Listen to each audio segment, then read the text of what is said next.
Welcome to Ordinary Differential Equations Lesson 20. This is part of a linear algebra review useful in differential equations. Now we'll talk about matrix algebra. What are matrices and what are vectors? We can perform operations sometimes on matrices, such as addition, subtraction, multiply by a scalar, or multiply two matrices together. And we will see that we can write a system of linear algebraic equations in the form a matrix times a vector, which is a type of matrix, equals another vector, ax equals b. Here are the goals of this lesson. For matrices, what does it mean for matrix A to equal matrix B? How do we add two matrices, and when is this sum defined? It'll turn out that not all matrices can be added together. We will talk about how to multiply a matrix by a scalar, a real number or a complex number, multiply a matrix and a column vector, and also when is this product defined, and finally multiply a matrix by a matrix, and when is this sort of product of two matrices defined. Then we will use what we have learned up here to write a system of linear equations as a matrix equation in the form a matrix A times a column vector x equals a column vector b. Column vectors are just particular types of matrices, as we will see later.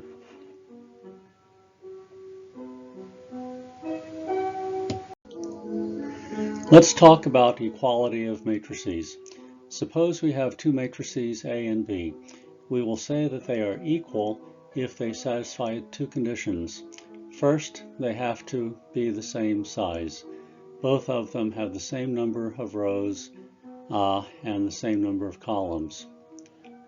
Also, the ijth element of the matrix A and the ijth element of the matrix B have to be equal for all values of I and j. So same size and elements in the same positions have to be equal. So let's look at this example. Here we have a matrix that consists of 3 rows and 1 column. Here we, on the other side of this equality sign, have another matrix with once again 3 rows and 1 column. These are the same size. So when will these be equal? Well, x minus y minus z is going to have to equal 3. The 1, 1 entries have to be the same in both matrices. Also, 2x plus y has to equal 5, and y plus z has to equal 0. So that's what we need for equality to hold. Well, that holds then only if this system of equations holds. From the top elements here, x minus y minus z equals 3, equating these two elements, 2x plus y equals 5, and equating these lower elements, y plus z equals 0. So in that sense, this vector equation is equivalent to this system of linear equations. These two matrices just have 1 column each. They are 3 by 1 matrices, 3 rows and 1 column. When you have a matrix that only has 1 column, that matrix is also called a column vector. So what we have just seen is that a system of equations, a system of linear equations, can be written as a matrix equation, or sometimes we would call it a vector equation, since we're equating two column vectors here. Don't really necessarily have to be linear equations to use this idea, but in the future we will be looking only at systems of linear equations and how to manage those.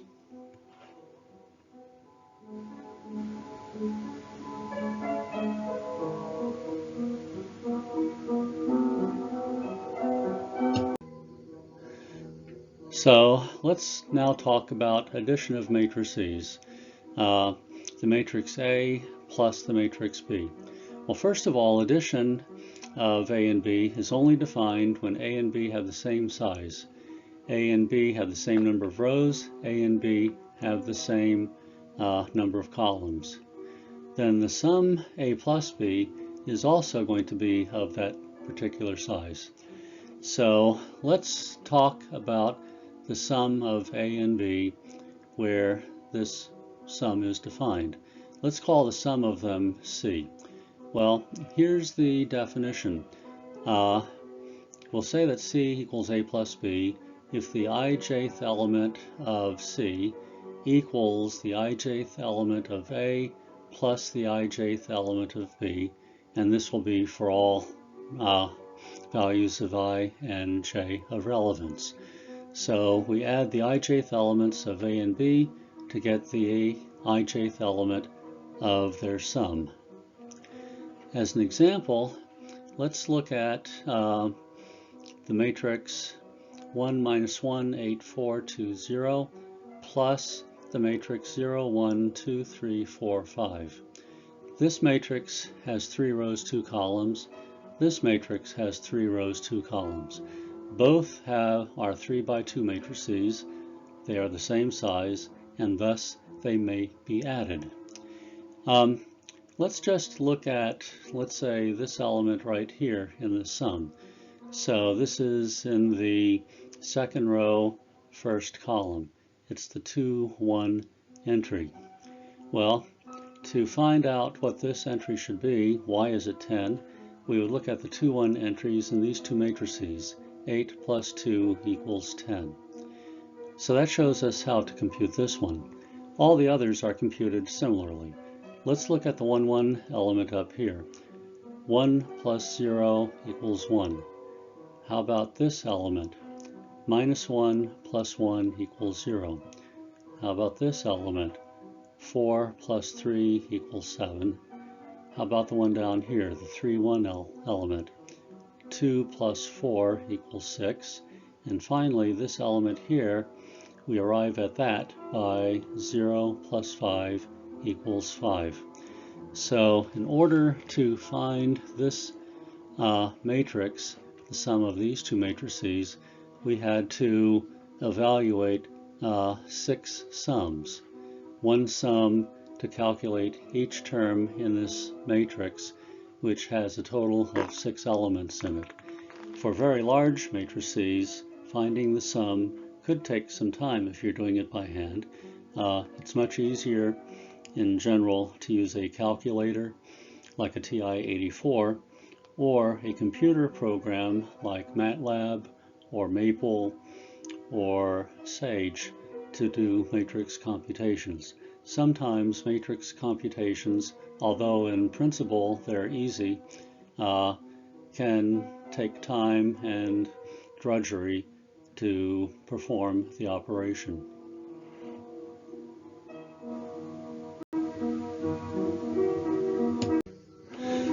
Let's consider the sum of these two matrices. This first term has a matrix with 3 rows, 2 columns, and so it's a 3 by 2 matrix. The second matrix in this sum has 2 rows and 2 vertical columns, so it's a 2 by 2.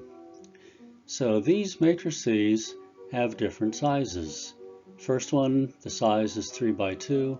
The second one, the size is 2 by 2. Since they have different sizes, this sum is undefined. So not all matrices can be added together to form a sum. Since these matrices have different sizes, we're just out of luck. If you typed these two matrices into, let's say, a TI-84 calculator and then tried to take the sum, you would get an error message of some sort.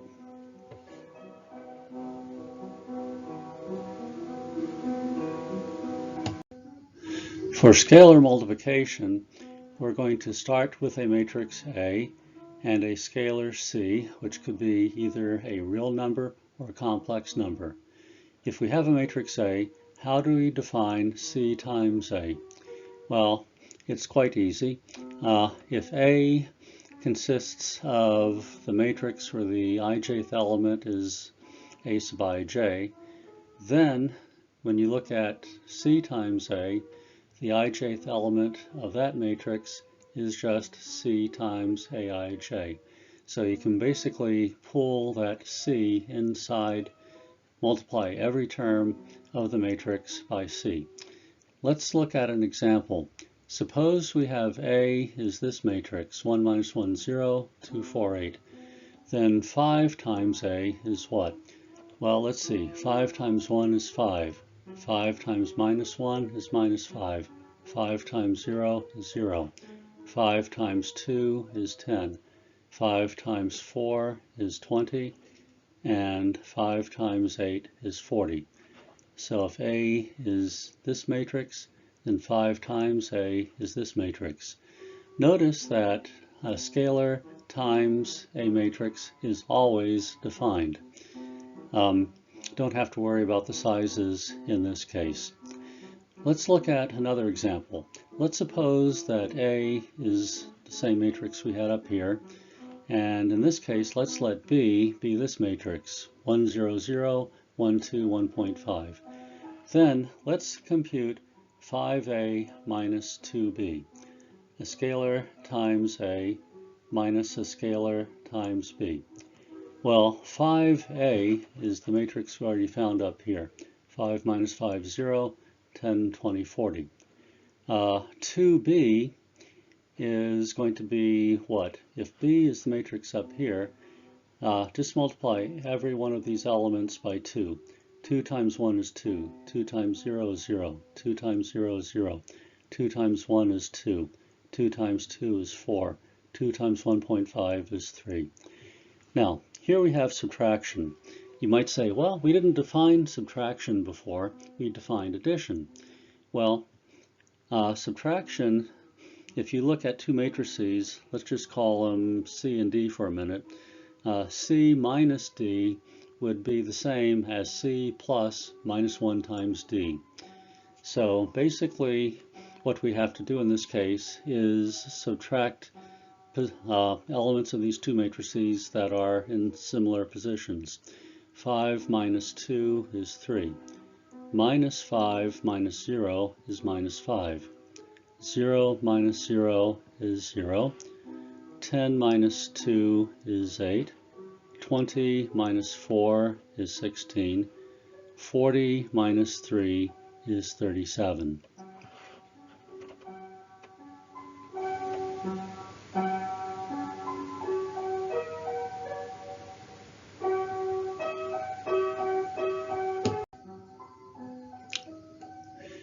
We are now going to start a discussion about the product of two matrices, and we're going to work up to the general situation by looking at a series of stages. We'll define products of matrices in the following stages. First, the product of a row vector and a column vector. Secondly, we'll look at the product of a matrix and a column vector. And third, we'll look at the product of a matrix and a matrix.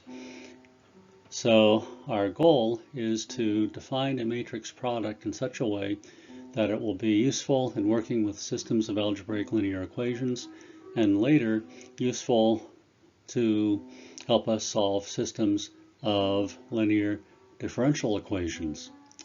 So right now we're looking at the algebraic material. Later lessons we will consider how to use matrices to solve systems of differential equations.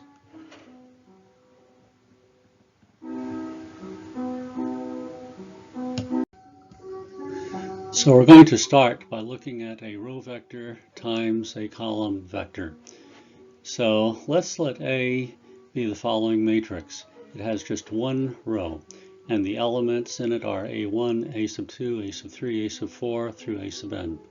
Let's also let X be a column vector with components X sub 1, X sub 2, X sub 3 through X sub n. So notice that there are n elements in this row vector, and there are n elements in this column vector. This is called a row vector because it consists of only one row. So the matrix A has one row and n vertical columns, so it's a 1 by n matrix.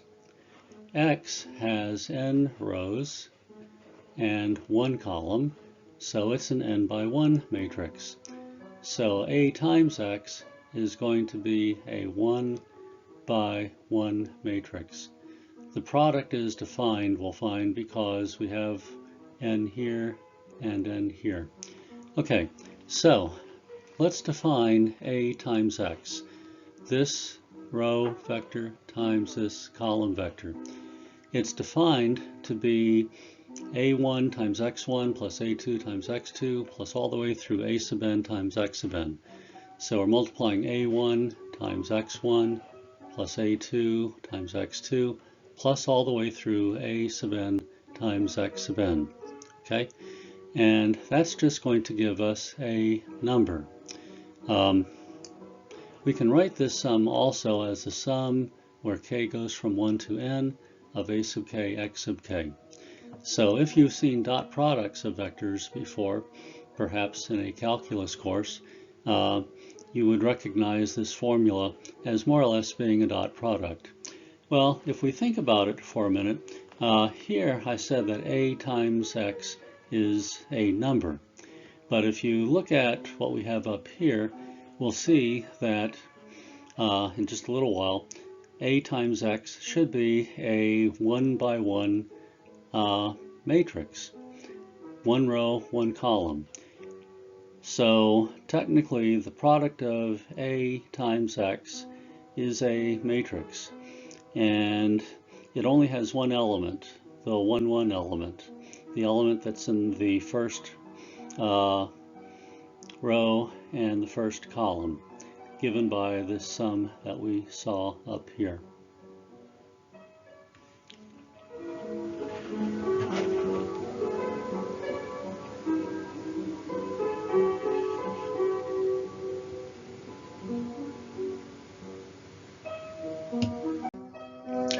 So now let's look at an example of a row vector times a column vector.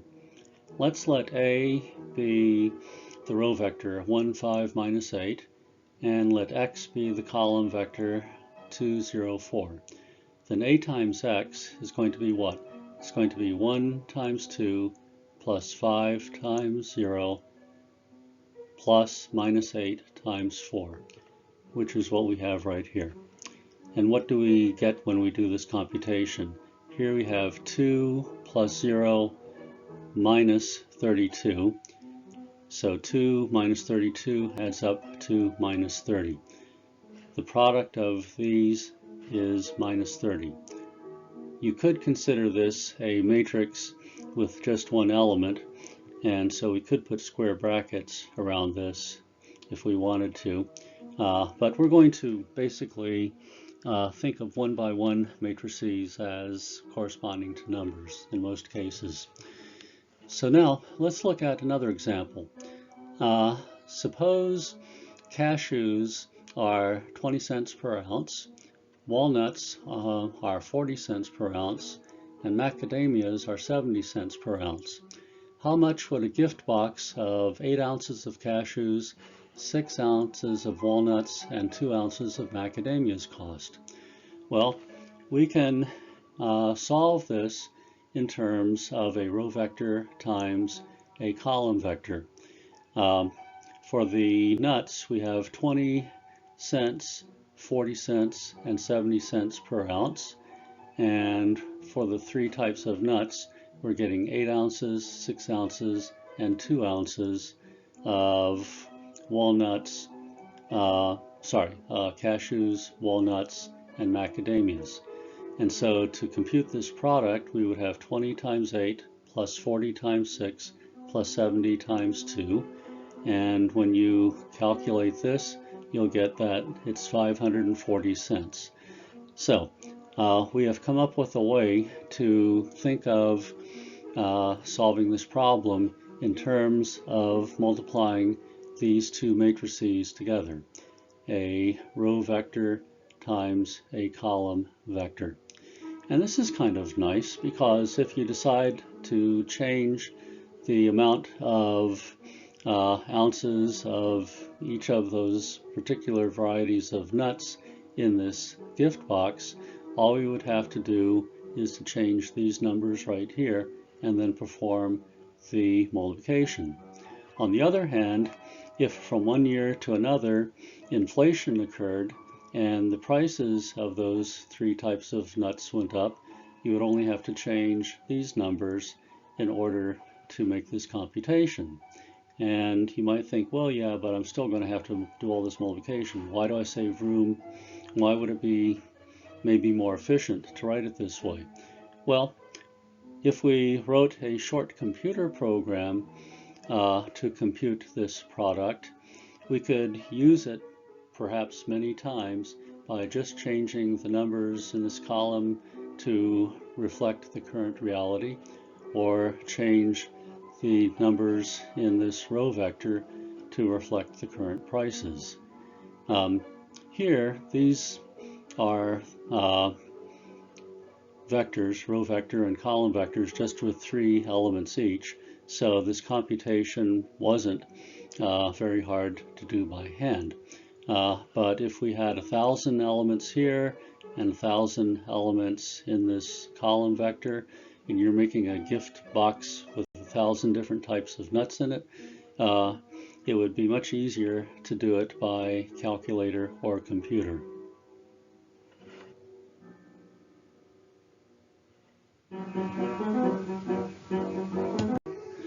So now let's look at the general situation, the product of the matrices A and B. Well, first of all, in order to multiply them together, in order for the product to be defined, the sizes of A and B must mesh correctly in some sense. So how do we think of meshing in this case? Well, let's suppose that A is an M by N matrix and B is an N by P matrix. So here we have the number of columns in A is N, and in B the number of rows is N. If the number of columns of A equal the number of rows in B, then the product A times B is defined, and the dimensions of the product AB, in other words the size of AB, is going to be M times P. If C equals AB, then it's M times P. And here's how we get the elements of this product matrix C. The ijth element of the matrix C is the ith row of A times the jth column of B.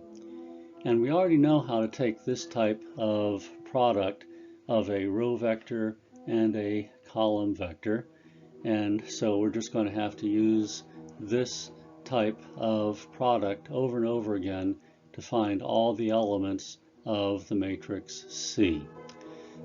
We can write this as the ijth element of the matrix C is the sum, or k goes from 1 to n, of A sub I k times B sub kj. Okay, so now let's look at an example. I'm going to multiply this matrix times this matrix.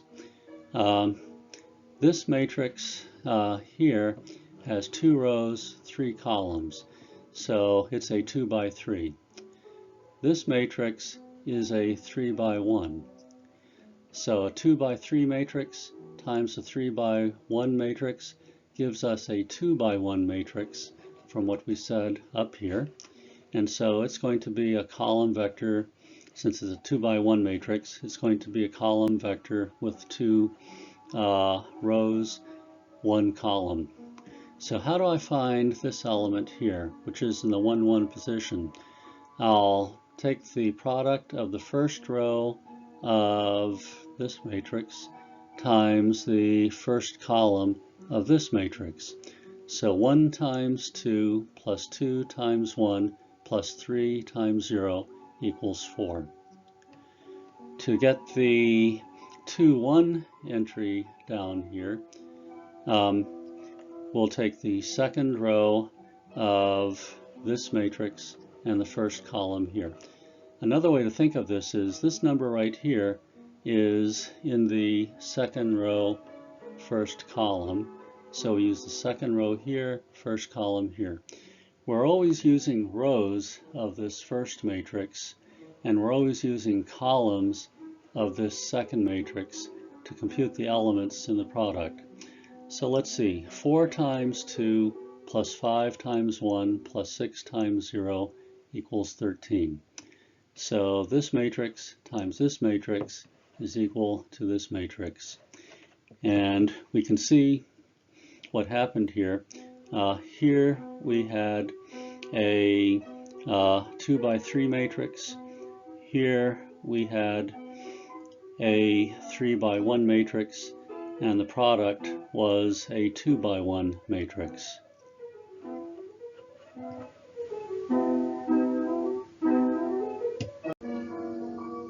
Let's look at another example of the product of two matrices. Let's let A be this matrix, and let's let B equal this matrix. Well, then let's first look at the sizes. We want to know if A times B is defined. So A has 2 rows, 3 columns, so it's a 2 by 3. B has 3 rows and 2 vertical columns, so it's a 3 by 2. So notice that we have a 3 here and a 3 here. So the product is defined, and the product is going to be a 2 by 2 matrix. A times B will be a 2 by 2 matrix. And so let's look at this product for a minute. Let's look at how this element is found. This element is in the first row, second column. So in order to find this element in the product, we'll multiply the first row of this matrix times the second column of this matrix. So 1 times 4 plus 2 times minus 1 plus 3 times 5 equals 17. Let's compute one more entry while we're here. I'll leave the other two to you. Let's see how 13 would appear here. To get the 13, this is in the second row, first column, isn't it? So that means we would use the second row here times the first column here. So we would have 4 times 2 plus 5 times 1 plus 6 times 0. Well, let's see, 4 times 2 is 8, plus 5 times 1 is 5. 8 plus 5 adds up to 13. Remember, 6 times 0 is 0. So that's how we got the 13 here. In order to get the 4 here, we would use the first column, the first row, times the first column. 1 times 2 plus 2 times 1 plus 3 times 0. So that's going to be 2 plus 2 plus 0, which is 4. Similarly, to get this 41, which is in the second row, second column, we'll use the second row of this first matrix and the second column of this matrix.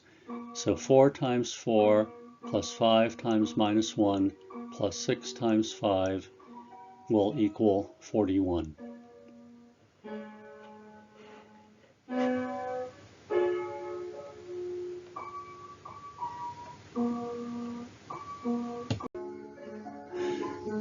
Let's again look at the product of matrices A and B with a slightly different viewpoint and a slightly different way to define it, which turns out to be equivalent to what we did previously. So let's first of all remember that the sizes of A and B must mesh correctly for the product to be defined. And so here is another way to define the product if they mesh correctly. Let's let A be an m by n matrix and B be an n by p matrix. Then we know that A times B is going to be an M by P matrix. And here's how we can define it in this case. Let's look at the matrix B for a minute in the product A times B. Let's look at it in terms of columns. Let's let the first column of B be denoted B sub 1, the second column B sub 2, all the way through the pth column is B sub P. Then A times the matrix B is the matrix that has the following columns. The first column is A times B sub 1. The second column is A times B sub 2. All the way through the last column is A times B sub P. And now if you think about it for a minute, this column is just a matrix times a column vector. The second column is a matrix times a column vector, and so forth. So A times B sub 1 is a column, A times B sub 2 is a column, A times B sub P is a column. So this formula tells you how to calculate the product of A times B column by column.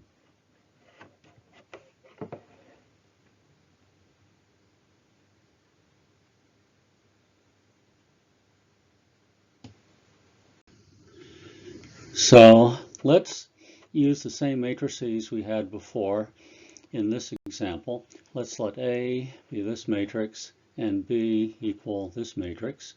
And as we saw, A times B will be a 2 by 2 matrix, which we want to calculate. So this time we're going to use that new definition of A times B. So this matrix A times this matrix B is going to be this matrix. The first column of this product matrix is A times the first column here. The second column of the product is A times the second column here, 4 minus 1, 5. Okay, so we have to calculate this product and we have to calculate this product. In each case, it's a matrix times a column vector.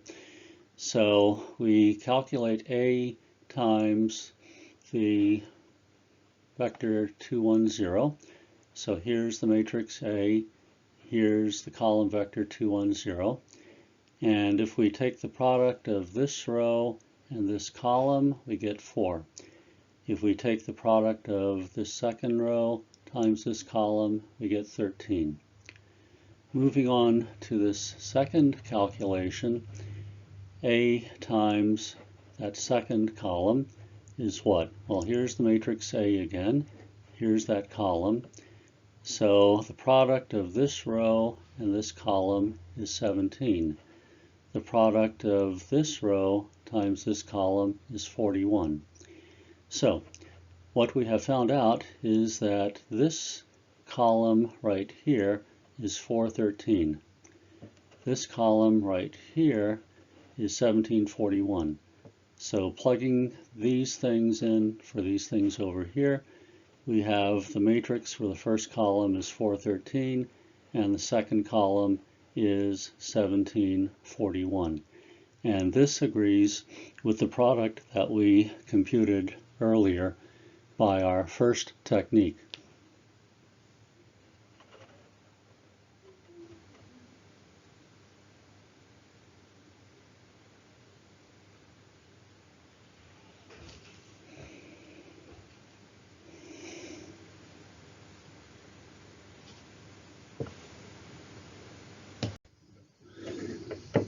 In this example, let's let A and B be the same matrices that we saw in the previous example. But instead of calculating A times B, this time let's calculate B times A. So B times A equals this matrix times this matrix. This first matrix is a 3 by 2 matrix. This second matrix is a 2 by 3. They mesh correctly. We have a 2 here and a 2 here. The result of this product is going to be 3 by 3. So let's see what we can get. B times this matrix is going to be the matrix B times the first column, then the second column is going to be the matrix B times the second column here, and then the third column of the product is B times the third column here. So we need to calculate B times the column vector 1, 4, B times the column vector 2, 5, and B times the column vector 3, 6. Well, this first column, B times the column vector 1, 4, is what? Here's the matrix B, here's the column vector 1, 4, and I'm not going to go through the calculation in detail, but this matrix times this column vector is this column vector. The second column up here is B times this column vector, which we can write this way, and this product is 24 minus 3, 25, this column vector. Similarly, B times the column 3, 6 is B times that column, and it turns out to be this column vector. So B times A then has 3 columns that we just calculated here, here, and here. So put them into that matrix, and we have B times A equals this 3 by 3 matrix. Now, if you remember what we just saw previously, A times B was this 2 by 2 matrix. So obviously B times A and A times B are not equal. They're not even the same size. 3 by 3, 2 by 2. So what we see here is that AB is not equal to B times A in this particular case, and in general, matrix multiplication is not commutative. A times B and B times A, if they're both defined, are not necessarily the same matrix product.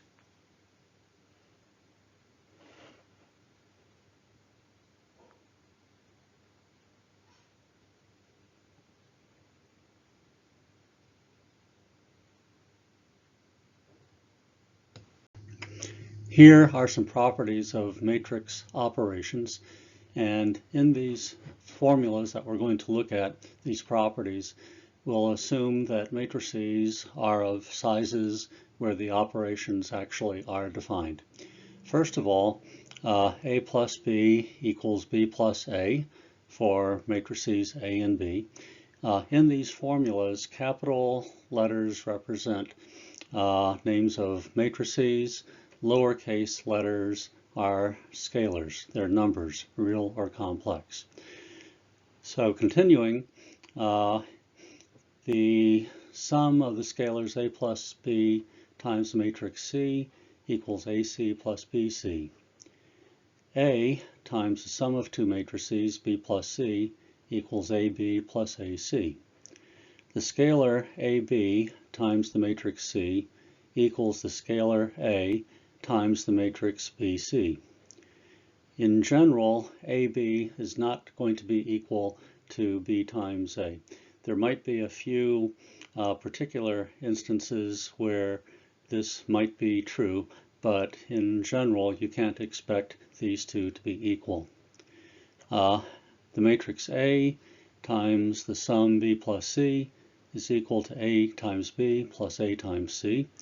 Similarly, B plus C times A is equal to BA plus CA, and A times the quantity B times C is equal to the quantity A times B times C. So here we're talking about matrices. The matrix A times the matrix that you get by multiplying B and C together is equal to the matrix you get by multiplying A and B together and then multiplying that by C on the right. These properties are similar to properties that you might have seen in an elementary algebra course. Some of these properties, such as the first one up here, is a commutative property for addition. Down here, we see that multiplication is not commutative. The order of the multiplication, which is the first factor, which is the second factor, can make a big difference. We also have things that look like distributive properties and an associative property down here for multiplication of matrices involving three matrices, A, B, and C.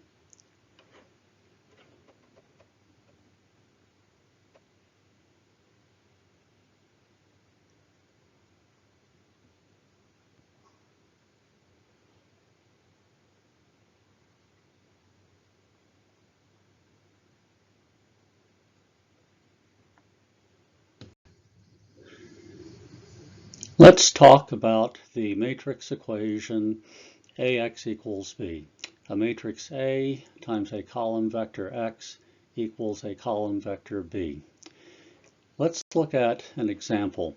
Let's consider this system of equations, linear equations, that we see here. I claim that we can write this system of equations equivalently in terms of a matrix equation. And the way that we can write this system is the following. We have a matrix which we can think of as A, which is the coefficient matrix for the system of equations. The first row, 1, 2, 1, are the coefficients here, 1, 2, 1. Second row, 3, 8, 7, comes from the second equation, 3, 8, 7. The last row, 2, 7, 9, comes from the third equation, 2, 7, 9. Then we have a column vector, x1, x2, x3, which are the variables that appear in these three equations, equals, and then on the right-hand side of the equation, a column vector which consists of the constants on the right sides of these equations. So let's see why this matrix equation can be considered equivalent in some sense to the system of equations. Remember how to multiply matrices, and also remember when two matrices are equal.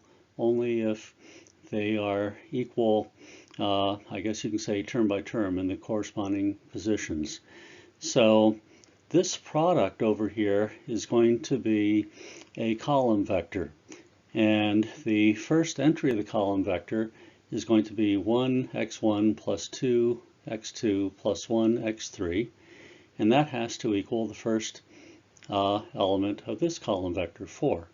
If you remember what I just said, you'll realize that I basically just stated this first equation. Looking at the second component of the column vector resulting from this product, we'll get 3x1 plus 8x2 plus 7x3 equals 20, which is the second equation. And the third element of the column vector for this product is 2x1 plus 7x2 plus 9x3 equals 23, which is our third equation over here.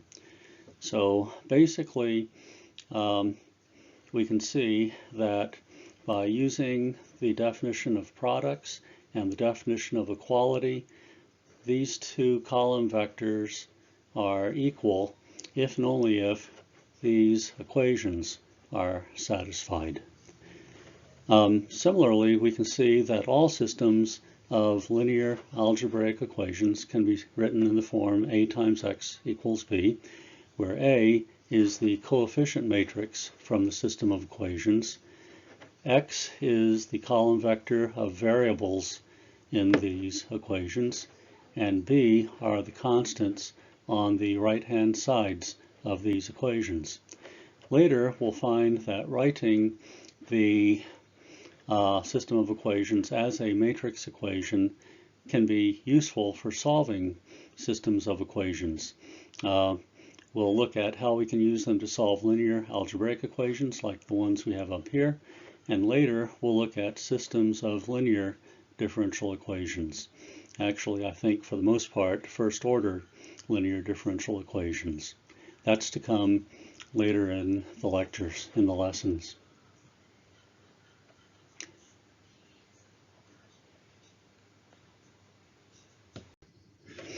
Here's how we can define and multiply matrices using SageMath. In one of the cells, I'll define a matrix A. I used lowercase a here. A equals matrix, and then inside parentheses, we have the matrix inside square brackets. The first row is also inside square brackets, the elements separated by commas. So 1, 2, 3, comma, then the second row, 4, 5, 6. We do something similar for B. B is a matrix, and it has the first row being 2, 4, the second row 1, -1, and the third row 0, 5. So we execute this statement. We then have another statement in this cell, cell 9 in this case, show A, show B. Basically just display the two matrices that we defined up here. So here's the matrix A, 1, 2, 3, 4, 5, 6, and B is this 3 by 2 matrix with the rows 2, 4, 1, -1, and 0, 5. To multiply A times B, use an asterisk or star. A multiplied by B is this matrix. 4, 17 is the first row, 13, 41 is the second row. If we want to multiply B times A, we get this output, a 3 by 3 matrix, as shown here. Notice that when we did this computation, the output of that computation was shown as the output. Basically, unless you explicitly say what output you want, the output of the last computation in a cell is shown, is displayed. If we did a show, parentheses, A star B, then we would have probably gotten things that looked a little bit more like standard mathematics, like we did up here when we use the show command. But it's purely preference.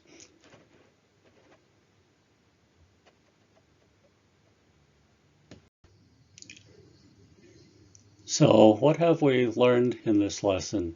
In summary, the matrix A equals the matrix B if A sub ij equals B sub ij for all I and j. If we add two matrices together, let's say matrix C equals matrix A plus matrix B, then C sub ij has to equal A sub ij plus B sub ij, and to add two matrices together, they must have the same size. We can multiply a matrix by a scalar. If you look at the matrix C times A, the ijth element of C times A is just C times A sub ij. So each element inside the matrix is multiplied by C. We saw that we could multiply a matrix and a column vector by using a dot product of a row vector times a column vector. We saw how we could multiply a matrix times a matrix as long as the sizes meshed. A times B, the product of these two matrices, had the following columns. First column, A times B1, second column, A times B2, the last column, A times B sub P, where B sub 1, B sub 2 through B sub P were the columns of the matrix B. We saw that we could write a system of linear equations as a matrix equation, A times X equals B. A was the coefficient matrix for the system of equations, and B was a column vector made up of the constants from the right-hand sides of the system of equations. I hope that you found this lesson useful, and please stay tuned for more lessons as we go along. Have a good day.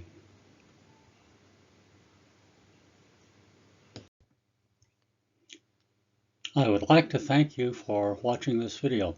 I hope you have found it to be an enjoyable learning experience. If you're interested in ordinary differential equations, there are additional videos in this series covering most of the topics in an introductory course in ODEs.